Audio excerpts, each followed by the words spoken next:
Today's Browns Report is sponsored by Manscaped. Make sure to give them a check out over at manscaped.com/chat. Use our promo code CHAT for 20% off and free shipping. We'll tell you more about them later on in the video. The NFL Draft is in the books, so you know what that means. It is time for everyone's most ridiculous segment of the year, Cleveland Browns Draft Grades, where I give grades out to players that either A, have not even stepped foot in the city of Cleveland yet, or B, taken a snap for the Browns. So with that being said, I'm going to do my best to give out grades.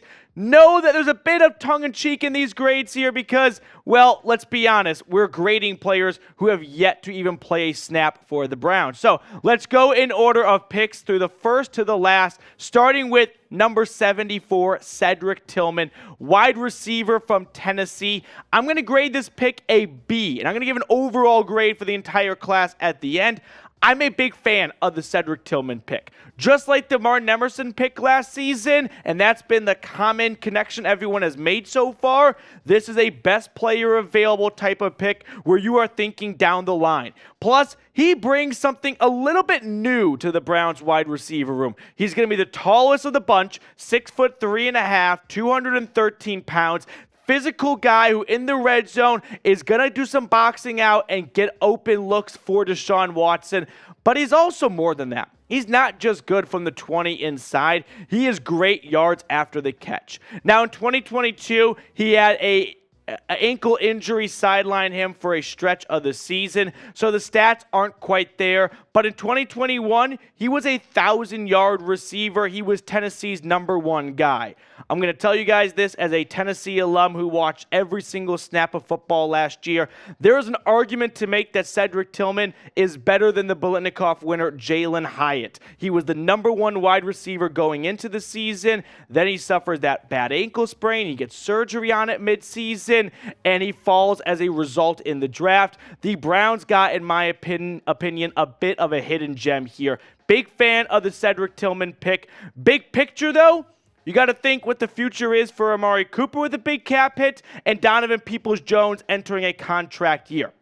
Moving on to my next selection, I'm going to go B- for the Baylor defensive tackle, Siaki Ika. So, initially, I was pretty pessimistic about this pick because it was not the type of defensive tackle I like to look for necessarily. He's a run stopper, which the Browns desperately needed. He just lacks some overall athleticism, though. 6'2", 335 pounds. Here's when I changed my mind on the Ika pick, okay? It was when the Browns FaceTimed him to let him know that they're going to make that selection, and Jim Schwartz hopped on the FaceTime and said, Ika, you were a dump truck. Now you are a Ferrari, a.k.a. we're going to get you in the best shape of your life, and we're going to get you going to get closer to playing 3 downs every single series. So the big nose tackle, which the Browns have been looking for, falls to them at pick 98 right at the end of round number 3. So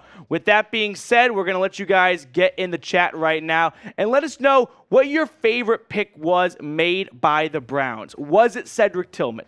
Was it the Baylor defensive tackle, Siaki Ika? Let me know who it is. Maybe it's someone from day 3. Whoever it may be, let me know in the comments section. Right, moving along here, we got some more picks to go through and some more grades to give out on today's show. We've also got to tell you guys about our awesome sponsor, Manscaped, in a little bit too as well. But to start day number 3 of the 2023 NFL Draft, the Browns decided to continue with best player available approach, and they went with the next Trent Brown. This is offensive tackle Daquan Jones from Ohio State. So the first of what you're going to find out is 3 Buckeyes to come to Cleveland. Daquan Jones was a long-time starter at right tackle for the Buckeyes and C.J. Stroud. He gets picked early in round number 4. He's 6'8", 374 pounds.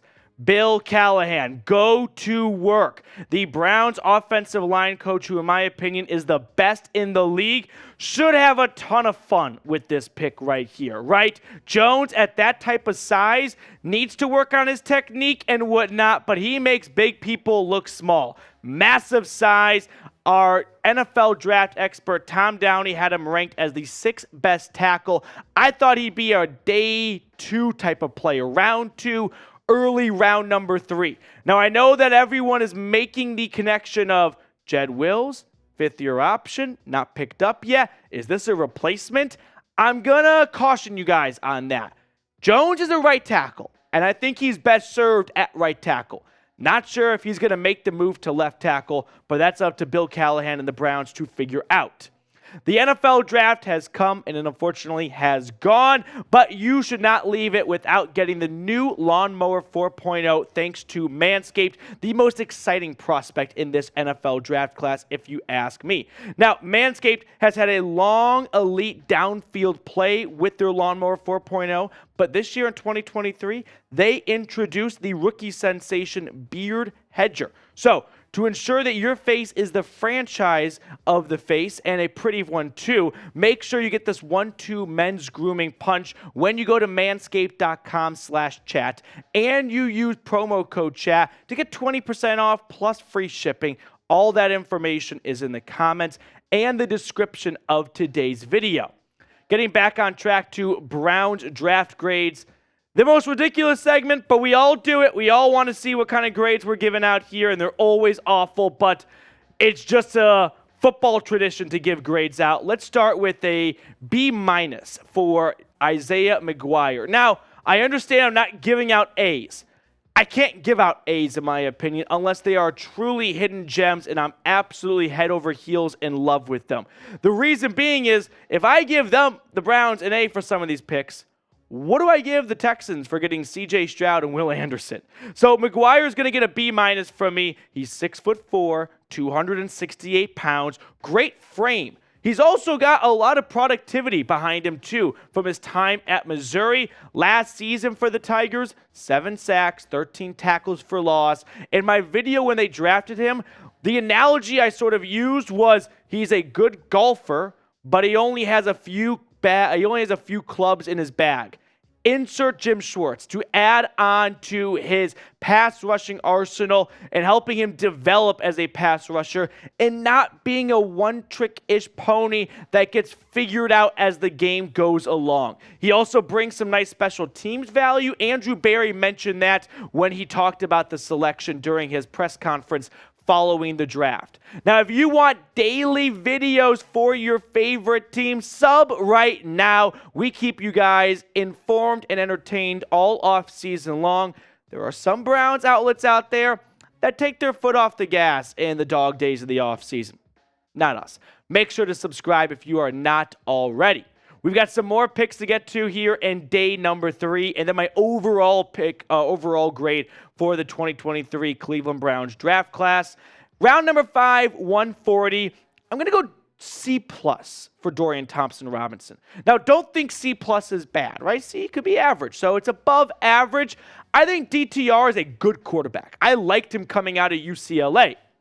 I think picking a quarterback for the Browns is perfectly fine. It's that important of a position. You need to have a good backup. You never know what's going to happen to your starter. And I am all for putting yourself in a position where if the starter misses 2, 3, 4 games, your season does not go down the toilet as a result because you had a competent backup. His stats from his last season at UCLA, 27 touchdowns, 10 interceptions. He's a dual threat quarterback. He struggles with reading defenses and accuracy downfield and decision making, but there are a lot of upsides to him, okay? Dane Brugler from The Athletic wrote this: Thompson-Robinson plays panicked at times and must take better care of the football, but he has an NFL quality arm with the toughness and ability to create that will appeal to pro teams. His veteran presence will help him compete for a backup role very early in his NFL career. Now, my sort of stance on drafting a quarterback is you should do it every single draft. Would I have liked them to find a linebacker like Henry To'oTo'o, for example, instead? Yeah, probably, because that's a spot where maybe you find a starter week 1, because unless the Browns are confident that Anthony Walker and Taki are going to be ready to roll, I don't know who's going to be standing next to JOK week 1 at that linebacker spot. But if they identified a really good quarterback that could be a backup for years to come, I am not going to say no. Their pick 2 picks later was cornerback Cam Mitchell from Northwestern. I, too, give this a C-plus grade. He had some good moments for the Wildcats last season. The upside is he might be your new nickel corner. The downside is he's 5'10", he's a $191. I don't think he can really hold his own weight on the outside. Another corner pick for the Browns. Andrew Berry just flat out has an addiction to the position, and that's fine. It's an extremely important one, too. The scouting report is a good tackler for his size and athletic traits. He does not have the ideal size, though, to play outside, which maybe this was a pick for his old teammate, Greg Newsome, to help move him back to the outside corner position, and Mitchell slots in at the nickel spot. He has burst, but he doesn't have maybe the best ball skills to go along with it. With that being said, that is the Browns selection in round number 5. Fast forward to round number 6, Luke Whippler, the center from Ohio State. I graded as a B-, value alone. I mean, there were draft experts, if you will, who thought he could go round 3. Cleveland finds him at round 6. Another addiction AB has, though. Every single year, he's got to get a center, it feels like. Dawson Deaton last year, Nick Harris beforehand. Here, the number 3 center, according to our own draft expert, Tom Downey, falls to Cleveland at 190. I am curious to see if they have plans to try and make him more of a versatile player and maybe test him out at guard potentially and be like, you know, the Froholt of next season, maybe the first interior offensive lineman to step up if something were to happen to Teller or Bitonio. But in day 3 of the draft, what are we looking for, ladies and gentlemen? Say it with me. Special teamers along with good depth. Here's what Dane Brugler said about him. Whippler is sawed off and will be force-fed his vegetables as he adopts to NFL power, but his above-average athleticism and handwork help him stay in position. He is ideally suited for a zone team and projects as an NFL backup with potential to be more. He's also an extremely intelligent player. CJ Stroud said he's the smartest guy he's ever been with, let alone just offensive lineman. So I don't mind bringing some nice football IQ into that locker room. So grade the Browns draft. They ultimately traded out a pick number something in round 7 to the Baltimore Ravens, an interdivision trade for a future 6th-round pick. So those are Cleveland's 7 selections. They went into the draft with 8, and they made 7 of their first 8 at their predetermined spots, but they trade out of round number 7. They also already signed a UDFA, which, by the way, make sure to subscribe for tomorrow's UDFA signings video. So grade the overall draft, though. It is the dumbest thing we do in sports. I know that, but we have to do it. It's an American pastime. I'm going to give it a B-. My grade is because you can't really get an A, in my opinion, unless you're picking early round 2 if you didn't have a first-round pick. When you don't get to go on the clock until 74, you're not finding necessarily premier talent. Now, we know the NFL draft, she's a tough mistress to crack. So there are always some great players that come out in days 2 and 3. And I think they found and identified some of those good players like Cedric Tillman, okay? Like Daquan Jones, who has some real upside down the line, just not a lot of impact this season. So I'm going to go B-. Let me know what your grades are down below. I'm going to sign off for the 4th, the 5th time today. I can't even keep track. And I'll be back bright and early tomorrow morning for our UDFA signings video. So subscribe for that. So long, and go Browns.